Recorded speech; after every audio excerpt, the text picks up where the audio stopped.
Kate Silverton can't quite believe that her little girl is already preparing for her move to senior school. Flashback to almost 12 years ago, and the former BBC News presenter was unsure whether she and ex-Royal Marine husband Mike Caron would ever be able to conceive a child naturally.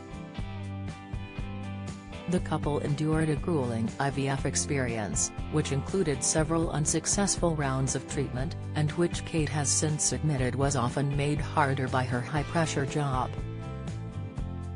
But their lives changed forever when in 2011, aged 40, she made the joyous discovery she was pregnant, and they welcomed their beautiful daughter Clemency Florence Rose that November. Now, with her firstborn preparing to say goodbye to her primary school pals, 52-year-old Kate says seeing her daughter growing up is bittersweet. "There's this lovely, delicious sense of her still being my baby," she smiles. "She's still my gorgeous little girl, but equally, I'm delighted to see how she's maturing and developing. Her confidence is just growing ahead of going to senior school. It's a lovely rite of passage for her to go through." After Clemency's arrival, Kate told fans, "The love I feel for her is overwhelming. Just watching her little face and her expressions means everything to me." And just over 2 years later, Kate and Mike announced they were expanding their family, despite previously believing that conceiving more children would be nigh on impossible. "Mike and I are very happy to share that Clemency is set to become a big sister," Kate tweeted in 2013, and the following June, their son Wilbur was born. In 2020, the former journalist made the unexpected decision to leave her broadcasting career and train as a children's counselor, and she has since worked with hundreds of families who struggled to conceive. "I learned a lot in my own journey," Kate recalls.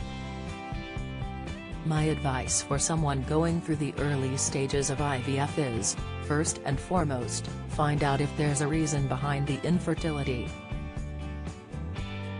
Kate lost an ovary during an operation to remove a cyst when she was 29 and was later told that she was unlikely ever to get pregnant naturally.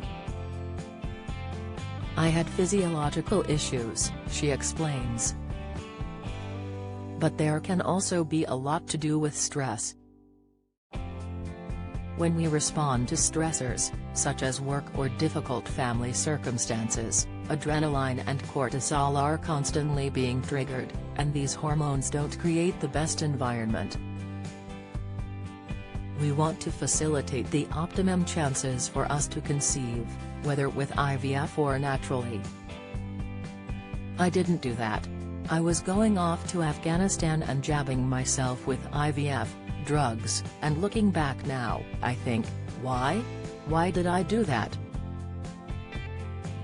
But you can get caught up.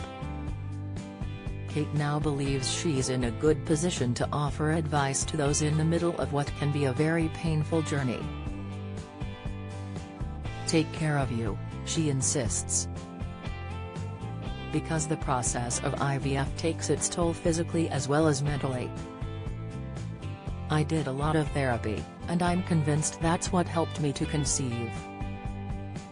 Nutrition and sleep were also key.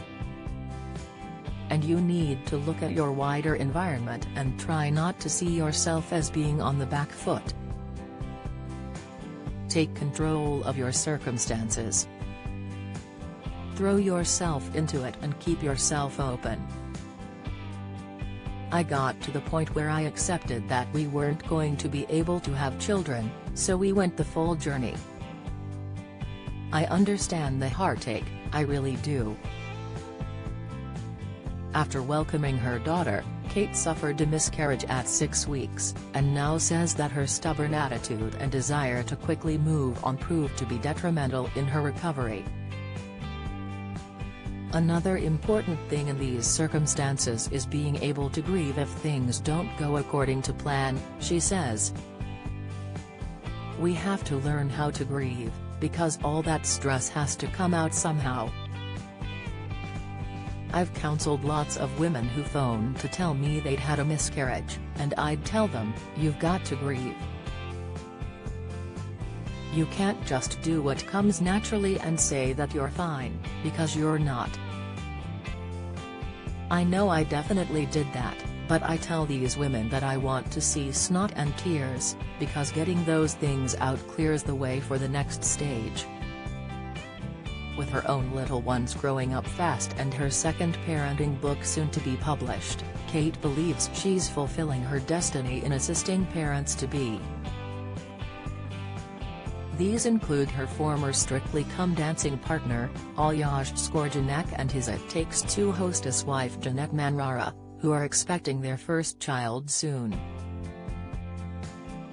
They're going to be amazing parents, absolutely, Kate gushes over her old friends. Alyosha, 33, and Jeanette, 39, delighted fans with news of their pregnancy in February after they'd previously spoken about their hopes to start IVF treatment following unsuccessful attempts to conceive naturally. To know another woman, who has also had the uncertainty and heartache that can come with trying for a baby for a longer time than feels comfortable, is amazing, Kate beams. It meant the world when I found out they're pregnant. In recent weeks, Kate has teamed up with baby brand Stocky to give parents expert advice on how they can help children build their own identities. I'm trying to raise awareness for parents of how their children's brains develop, she says. I say that the face is the best toy for babies because lots of neural connections are made in the first year. Every smile, every eyebrow raise, every twitch of the nose, our children's brains are soaking up and trying to make sense of.